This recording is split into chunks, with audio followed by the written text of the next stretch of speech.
ఆఖరి అంశం మాకు వ్యక్తిగతంగా జరిగేది తెర వెనక సినిమాల్లో అన్య మతస్థులు చేసేది ఒక్క అనుభవం చెప్పి మీకు ముగిస్తాను.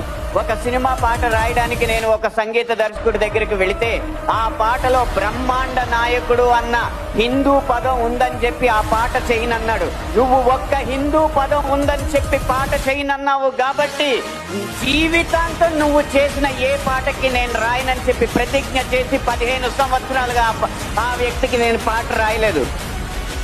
అలాగే ఒక పక్క రాష్ట్రం సంగీత దర్శకుడు వెళ్ళగానే దర్శక నిర్మాతలతో తిరుపతి ఆలయ విధానాలని విమర్శిస్తూ ఉంటే వాళ్ళు మిన్నక కూర్చుంటారు. ఎందుకంటే వాళ్ళకి మార్కెట్ ఉంది కాబట్టి. ఇదే మనం గీత గీయాలి కింద. సినిమా అనేది నేను ముందు చెప్పినట్టు వ్యాపారాత్మకమైన కళాత్మకమైన వ్యాపారం కాబట్టి ఆ వ్యాపారాన్ని సినిమాకి లేకుండా చెయ్యాలంటే హిందూ ధర్మాన్ని హననం చేసే సినిమాలని, హిందూ ధర్మంపై దాడి చేసే సినిమాలని ప్రభుత్వం బహిష్కరించకంటే ముందు మనం తిరస్కరించాలి. బహిష్కరణ కంటే తిరస్కరణే గొప్ప మార్గం. ముందు మనం తిరస్కరిద్దాం. వాటికి వ్యాపారం రాదు, డబ్బులు రావు. డబ్బులు రాకపోతే ఏ నిర్మాత వచ్చి హిందూ ధర్మాన్ని హననం చేసే సినిమా తీస్తాడో మనం చూద్దాం.